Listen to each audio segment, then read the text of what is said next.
ആരെയാ നിങ്ങൾ ആരാധിക്കേണ്ടത്? അല്ലദീ ഖലഖക്കും, നിങ്ങളെ സൃഷ്ടിച്ചു എന്നുറപ്പുള്ള പടച്ചവനെ.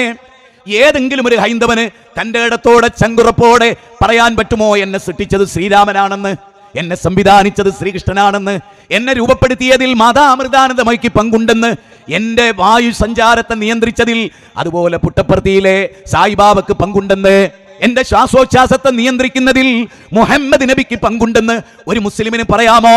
അല്ലെങ്കിൽ മൊയ്തീൻ ശൈഖിന് പങ്കുണ്ടെന്ന് ഒരു മുസൽമാന് പറയാമോ? ഒരു ക്രിസ്ത്യാനിക്ക് പറയാമോ?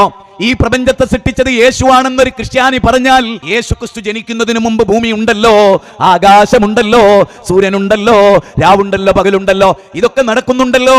ഈ ലോകത്ത് ഇതെല്ലാം സംവിധാനിച്ച ആ സംവിധായകനെ അറബിയിൽ പറയുന്ന പേരാണ് അല്ലാഹു. ബാലൻ ചോദിക്കുന്നു, അല്ല അസീസ്ക, അല്ല ആലിക്ക, ആരാണ് നിങ്ങളുടെ അല്ലാഹ്? അല്ലാഹുല്ലദീ ഖലഖക്കും, നിന്നെ സൃഷ്ടിച്ചവനാണ് ഭാസ്കര, അവനാണ് റബ്ബുൽ ആലമീൻ. അൽഹംദുലില്ലാഹി റബ്ബിൽ ആലമീൻ. സർവസ്തുതികളും സർവലോക പരിപാലകനായ എന്റെ റബ്ബിനാണ്. സർവലോകങ്ങളെയും പരിപാലിക്കുന്നവൻ പഞ്ചായത്ത് പരിപാലിക്കുന്നവനല്ല. കോഴിക്കോട് ജില്ലയിലെ CM മടവൂരിനെ അമേരിക്കയിൽ ചെന്ന് ചോദിച്ചാൽ അവർക്കറിയില്ല. ഉള്ളാളം തങ്ങളെ ലണ്ടനിൽ പോയി ചോദിച്ചാൽ ലണ്ടനുകാരന് ഉള്ളാളം തങ്ങളെ അറിയില്ല. ഗുരുവായൂരപ്പനെ അറിയുമോ എന്ന് സൗദി അറേബ്യയിൽ പോയി ചോദിച്ചാൽ അറബികൾക്ക് അറിയില്ല. പക്ഷേ ലോകത്തെ എവിടെ ചെന്നിട്ടും ആകാശഭൂമികളെ സൃഷ്ടിച്ച ഒരു നാഥനുണ്ടോ എന്ന ചോദ്യത്തിന് ഉണ്ട്, ഉണ്ട്, ഒരു സിട്ടാവുണ്ട്. ഇതിനെ നിയന്ത്രിക്കുന്ന ഒരു പടച്ചതമ്പുരാനുണ്ട്. എന്റെ കൈകാലുകൾ ശരിപ്പെടുത്തിയ ഒരു റബ്ബുണ്ട്. എന്റെ കണ്ണിന്റെ കൃഷ്ണമണിയെ വ്യത്യസ്തമാക്കിയ ഒരു റബ്ബുണ്ട്. എന്റെ തലമുടികളെ ശരിപ്പെടുത്തിയ ഒരു റബ്ബുണ്ട്. എന്റെ കൈവിരലുകളെ വ്യത്യസ്തമാക്കിയ ഒരു റബ്ബുണ്ട്. എന്റെ ഉമിനീർ ഗന്ധികളെ വ്യത്യസ്തമാക്കിയ ഒരു റബ്ബുണ്ട്. എന്റെ വേർപ്പ് വ്യത്യസ്തമാക്കിയ ഒരു റബ്ബുണ്ട്. ആ റബ്ബിനെയാണ് ഞങ്ങൾ പടച്ചതമ്പുരാൻ എന്ന് വിളിക്കുന്നത്. ഇതൊരു വലിയ പഠനമാണ്, ഇതൊരു വലിയ അന്വേഷണമാണ്. ഈ റബ്ബിലേക്കുള്ള ക്ഷണമാണ് ഇസ്ലാമിക ലോകത്തിന്റെ കാതലായ വശം.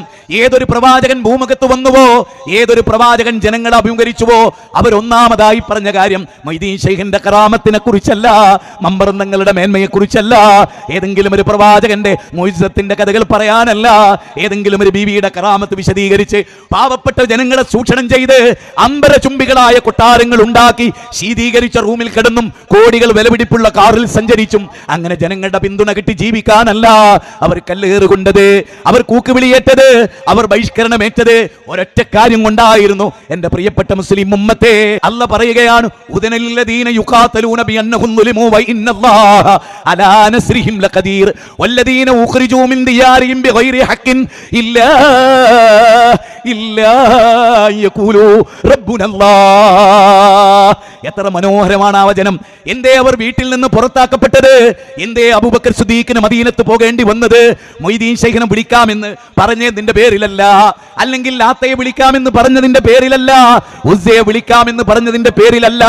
വല്ലദീന ഉഖ്രിജൂ മിൻ ദിയാരിഹിം ബിഗൈരി ഹഖിൻ ഇല്ലാ യഖൂലൂ റബ്ബുനല്ലാഹ്. അല്ലാഹയാണ് റബ്ബ്. എന്തിനാ അവർ വീട്ടിൽ നിന്ന് പുറത്തു പോയത്? അല്ലാഹനെ റബ്ബായി തൃപ്തിപ്പെട്ടതിന്റെ പേരിലാണ്. സഹോദരാ, ഈ റബ്ബിനെ കുറിച്ചാണ് പറഞ്ഞത്. നാട് വിട്ടു പോകേണ്ടി വന്നതും ഈ റബ്ബിനെ കുറിച്ച് പറഞ്ഞതിന്റെ പേരിലാണ്. ലോകത്ത് ഏതേത് കാര്യങ്ങളും അവൻ അനുഭവിച്ച പീഡനങ്ങൾ, ബഹിഷ്കരണങ്ങൾ, നാട് കടത്തലുകൾ, അതേ അവ കൈകാലുകൾ ഛേദിക്കപ്പെടലുകൾ എല്ലാം നടന്നത് ഏതെങ്കിലും ഒരു മഹാനെ വിളിച്ചതിന്റെ പേരിലല്ല. ഒരു മഹാനെയും വിളിക്കില്ല എന്ന് പറഞ്ഞതിന്റെ പേരിലാണ്. ഒരു ശൈഖിനെയും വിളിക്കില്ല, ഒരു ഔലിയെയും വിളിക്കില്ല, ഒരു നബിയെയും വിളിക്കില്ല, ഒരു ജിന്നിനെയും വിളിക്കില്ല, ഒരു മലക്കിനെയും വിളിക്കില്ല. ഞങ്ങൾ ഒരേ ഒരു ശക്തിയെ വിളിക്കുള്ളൂ.